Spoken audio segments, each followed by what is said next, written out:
Good morning. आज का जो टॉपिक है वो सरल रेखा में गति वाले चैप्टर में है गति के समीकरण। और लोग 9वीं क्लास में भी गति के समीकरण के बारे में पढ़ चुके हैं और उन समीकरणों को आज भी पढ़ना पड़ेगा 11वीं क्लास में, है ना।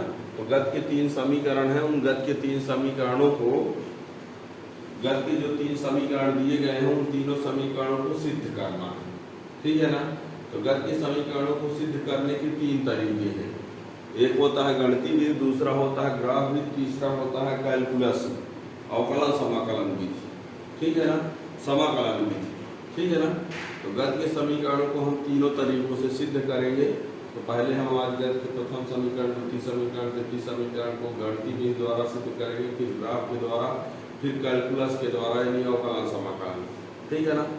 तो देखिए, तो गति के समीकरण में सबसे पहले हम ये मान लें कि कोई वस्तु है जो गतिमान है, वो एक समान त्वरण से मान लो गतिमान है, ठीक है ना। एक समान त्वरण से गतिमान है, उसका प्रारंभिक वेग हम मान लेते हैं क्या है, u है, अंतिम वेग v है, समय t है और विस्थापन s, ठीक है ना।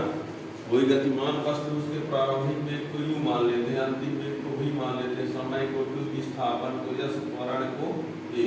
ये सबको जानते रहिए।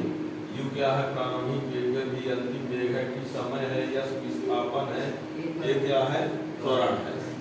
ऐसा होने पर गति के 3 समीकरण बनते हैं। उन 3 समीकरण में v बराबर u प्लस at है, s बराबर ut plus half at square है और v स्क्वायर बराबर u स्क्वायर प्लस 2as, ठीक है ना। ये गति का प्रथम समीकरण, द्वितीय समीकरण, ये तृतीय समीकरण। इसको बोला जाता है वेग समय संबंध। वेग समय संबंध इसको बोलते हैं, और इसको बोलते हैं विस्थापन समय संबंध। विस्थापन समय संबंध, और इसको बोलते हैं वेग विस्थापन संबंध, ठीक है। याद रखना, आप लोगों से कभी कभी ये नहीं कहता प्रथम समीकरण याद करो, कह दिया जाता है एक समान त्वरित गति में वेग समय संबंध की स्थापना करो। तो वेग समय संबंध किसको कहा जाता है, कौन से को कहा जाता है, पहले वाले को, प्रथम समीकरण को। और विस्थापन समय संबंध जो कहा जाता है किसको, द्वितीय समीकरण को। और वेग विस्थापन संबंध किसको कहा जाता है, तृतीय समीकरण को, ठीक है ना। तो ये हमको आज पढ़ना है। तो टॉपिक है गति के समीकरण।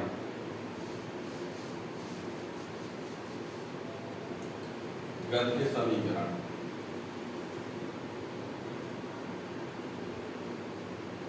गति के समीकरण, ठीक है ना। तो लिखते हैं, मान लिया एक समान त्वरण से गतिमान किसी वस्तु का, मान लिया एक समान त्वरण से गतिमान किसी वस्तु का प्रारंभिक वेग u है, t समय पश्चात उसमें उत्पन्न त्वरण a, विस्थापन s तथा अंतिम वेग v है। मान लिया एक समान त्वरण से गतिमान किसी वस्तु का प्रारंभिक वेग u है, t समय पश्चात उसमें उत्पन्न त्वरण a, विस्थापन s तथा अंतिम वेग v है। तो गति के 3 समीकरण निम्न प्रकार होते हैं। तो गति के 3 समीकरण निम्न प्रकार होते हैं। ये है प्रथम समीकरण, v बराबर u प्लस at, इसे वेग समय संबंध कहते हैं। इसे वेग समय संबंध कहते हैं। और द्वितीय समीकरण क्या होता है? यस बराबर UT plus half eighty square, इसे कहा जाता है विस्थापन समय संबंध। और तृतीय समीकरण जो होता है वो होता है v स्क्वायर बराबर u स्क्वायर प्लस 2as वेग विस्थापन संबंध। वेग विस्थापन संबंध इसको बोला जाता है। ठीक है ना? प्रथम समीकरण v बराबर u प्लस एटी से वेग समय संबंध कहते हैं। द्वितीय समीकरण s बराबर UT plus half eighty square, इसको विस्थापन समय संबंध कहते हैं। और तृतीय समीकरण v स्क्वायर बराबर u स्क्वायर प्लस 2s वेग विस्थापन संबंध कहते हैं, है ना? इनकी स्थापना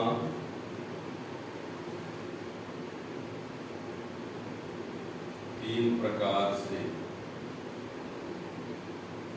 की जा सकती है। नंबर 1,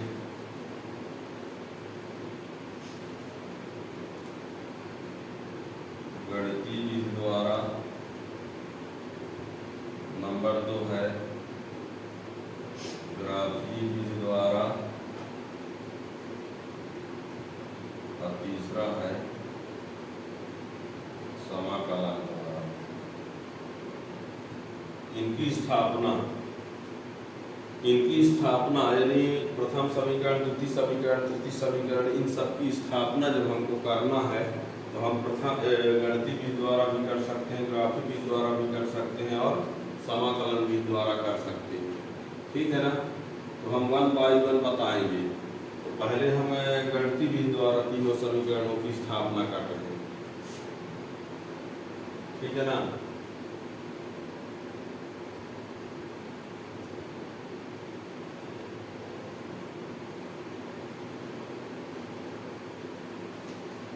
अब देखिए,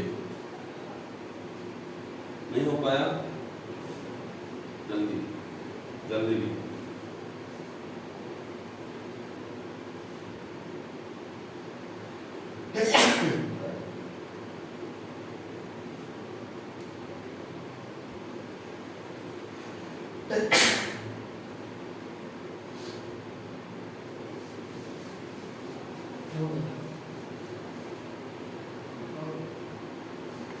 अब गणितीय विधि द्वारा गणितीय समीकरणों की स्थापना।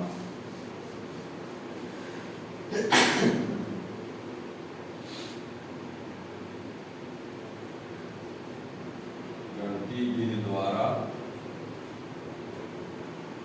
गणितीय समीकरणों की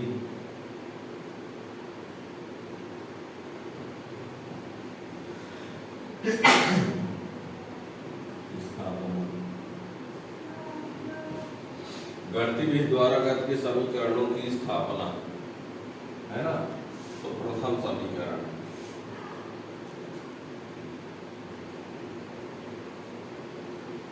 तो वही स्टार्ट में सब में लिखना पड़ता है ना? देखिए, मान लिया किसी गतिमान वस्तु का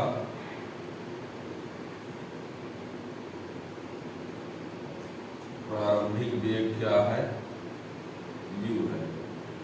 t समय पश्चात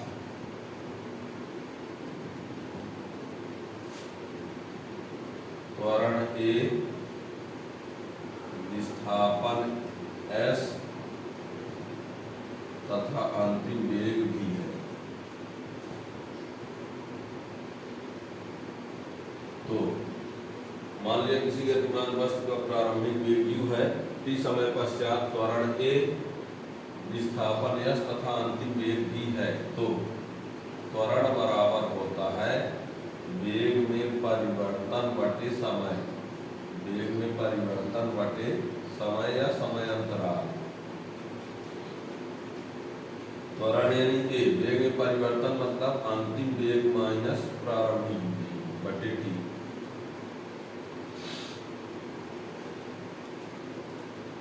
ठीक है, ए बराबर v माइनस यू बटे ए। फिर यह गुणा कर देते हैं तो क्या हो जाएगा, v माइनस यू बराबर ए टी।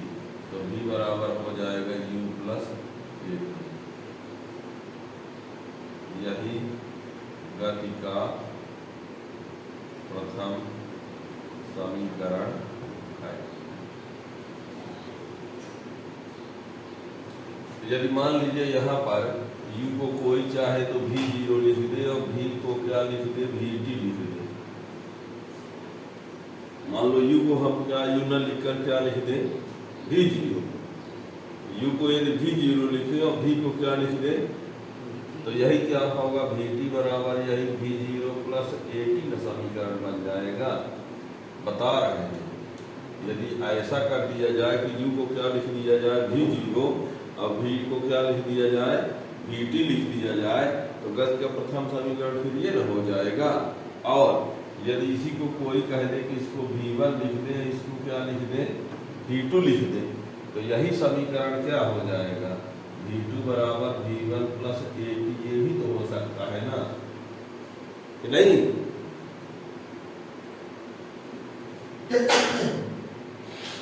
क्या हो गया? तो ये मेन ये आया है, हम बता रहे हैं यदि मान लीजिए हम भी यू को ऐसे लिखें,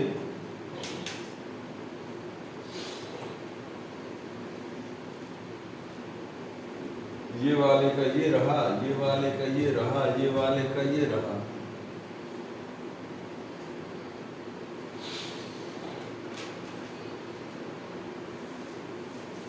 कंपलसरी नहीं है लिखना, जानना जरूरी है कि ऐसा भी हो सकता है। ठीक है, अब द्वितीय समीकरण के लिए चलते हैं। द्वितीय समीकरण की स्थापना तो इतना आपको लिख डालना है पहले इसमें। ठीक, इतना आपने द्वितीय समीकरण में लिखा। द्वितीय समीकरण की स्थापना,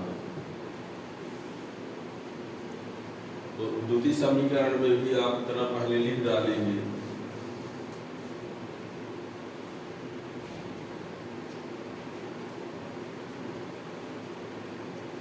अब इसमें जब इतना लिख लेंगे तो क्या होगा, देखिए अब उसमें औसत वेग निकालेंगे। मान लिया किसी का प्रारंभिक वेग u है, t समय पश्चात त्वरण a है, विस्थापन s है तथा अंतिम वेग क्या है, v है। तब औसत वेग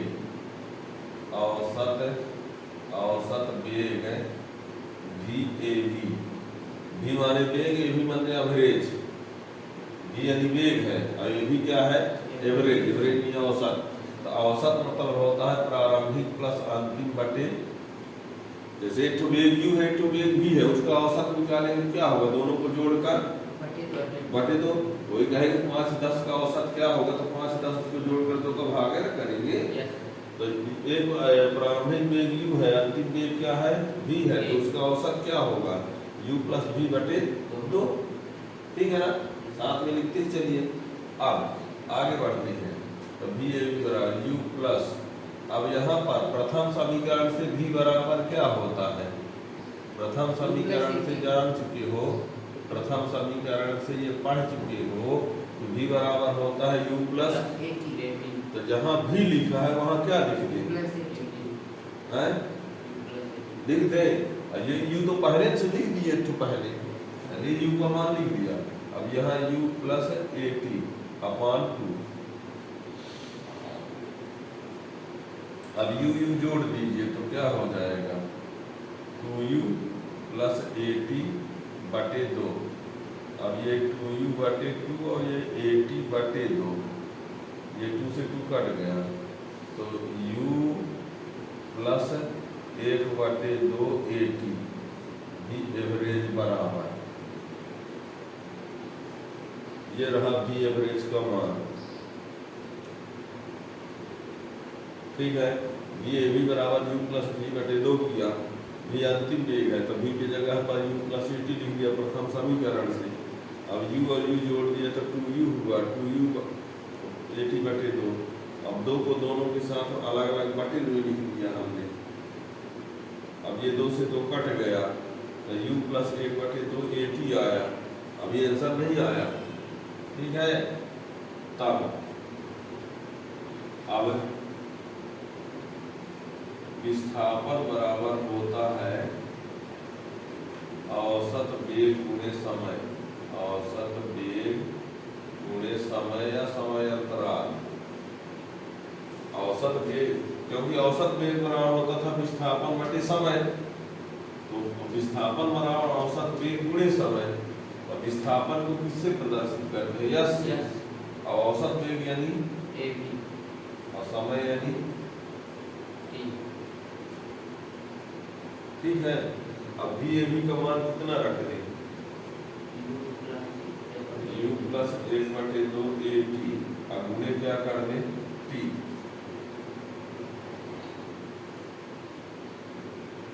अब क्या करें? हमें विस्थापन बराबर औसत वेग गुणे समय होता है। औसत वेग यानी भी ए भी, समय यानी टी हो गया। भी ए भी का ये वाला मान रखिए, समय का ये वाला मान रखिए।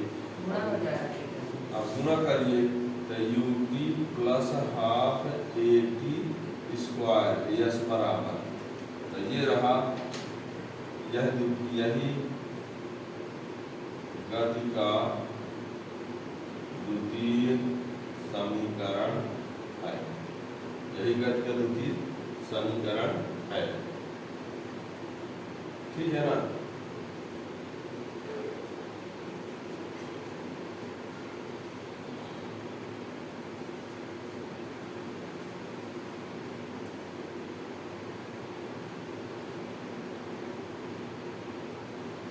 यही गति का द्वितीय समीकरण।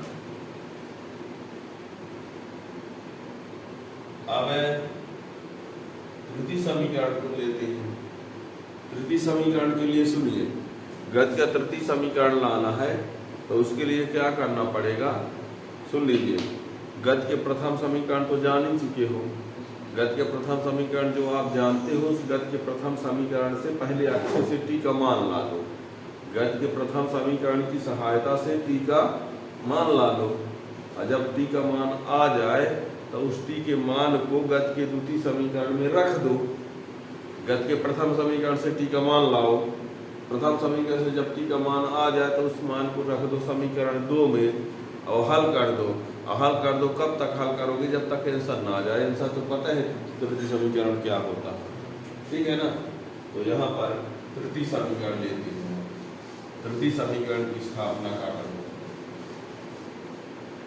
तृतीय समीकरण इतना उसमें भी लिख देना है पहले। अब ये तृतीय समीकरण, तृतीय समीकरण में दो लाइन में तो आप हर बार लिखने जानते थे कि वही लिख देना है ना। चाहे छोड़ दो, 2 लाइन ये लिखे रहता है, चाहे हर बार वही तो लिखा जाता तो लिखो ही ना, है ना। मान लीजिए तो ना लिख डाले, ये लिख दिए, फिर कहेंगे तब यहाँ बोलेंगे तब गति के प्रथम समीकरण से, गति के प्रथम समीकरण से v बराबर होता है u प्लस ए टी। पक्षांतर करो तो v माइनस यू बराबर ए टी, तो t बराबर v माइनस यू बटे ए। ये किसका मान आ गया? t का मान आ गया। हमने कहा ना प्रथम समीकरण से प्रथम समीकरण v बराबर u प्लस ए टी होता है। पक्षांतर किए तो u इधर आए तो माइनस हो गया, तो v माइनस यू बराबर ए टी हो गया। तो t बराबर निकालेंगे तो v माइनस यू बटे ए हो गया। अब ये t का मान मिल गया। अब इस t के मान को ले जाके गति के द्वितीय समीकरण में रख दो और रख कर उसको हल करो जब तक आंसर ना आ जाए। अब आंसर तो पता ही है ना। t का मान गति के द्वितीय समीकरण में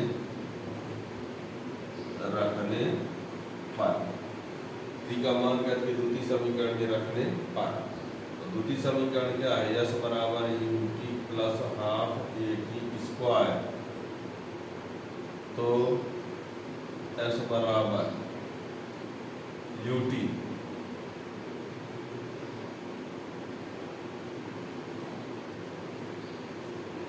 यू और टी का मान v माइनस यू बटे A plus 1/2a v minus U बटे ए का स्क्वायर।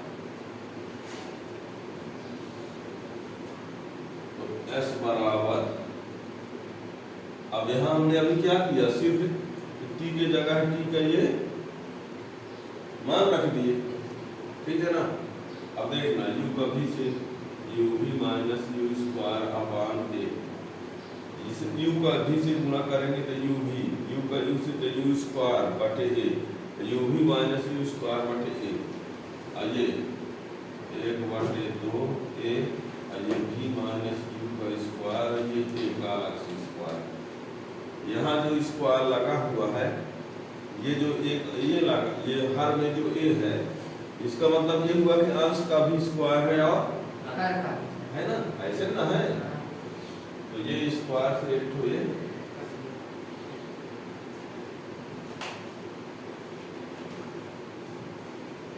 और ये v माइनस यू का होल स्क्वायर बटे 2a ऐसे बराबर। जो बचा उसको हमने लिखा लिया और कुछ नहीं किया। यहाँ पहले ये t का मान आए रख दिए, ठीक है। अब क्या करें, लघुत्तम ले लेते हैं, तब ये लघुत्तम में 2a आएगा,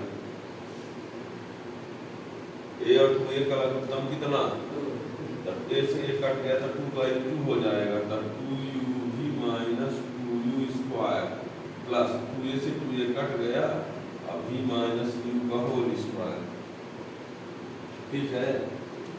क्या किया, ये a और 2a का एलसीएम 2a हुआ, 2 का इससे इनटू हो गया और ये सीधे उतर गया।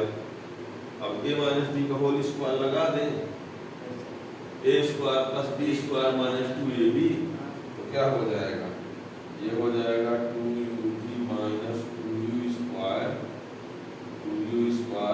Plus b square minus u square, sorry b square plus minus 2ub, और मान ये 2a तो है ये इसको दो उतार के इसे माइनस b का होल स्क्वायर लगा दिए, इससे क्या हो जाएगा, कैंसिल हो जाएगा। तो यस बराबर ये क्या, 2u स्क्वायर में कि u स्क्वायर निकाल दें तो ये u स्क्वायर, 2u स्क्वायर में ये निकल गया, और ये प्लस b स्क्वायर बटे 2a। अब इसका तिर्यक गुणा कर देते हैं, जब तिर्यक गुणा कर देंगे तो क्या हो जाएगा, देखना 2as बराबर minus you square plus b square, इसको इधर भेज दीजिए माइनस वाले को, क्या हो जाएगा, u स्क्वायर प्लस 2as बराबर, और यही हो गया समीकरण, यही गति का तृतीय समीकरण है, यही गति का तृतीय समीकरण है, ठीक है। तो इस प्रकार से तृतीय समीकरण लाने के लिए हमने कहा प्रथम समीकरण से t का मान लाओ और उस t के मान को द्वितीय समीकरण में रख दो, और रख कर उसको हल कर दो, तृतीय समीकरण आ जाएगा, ठीक है ना। ये नेक्स्ट वीडियो के लिए आप लोग चैनल को सब्सक्राइब कर लें तो अगले वीडियो पर नोटिफिकेशन मिल जाएगा। Thank you.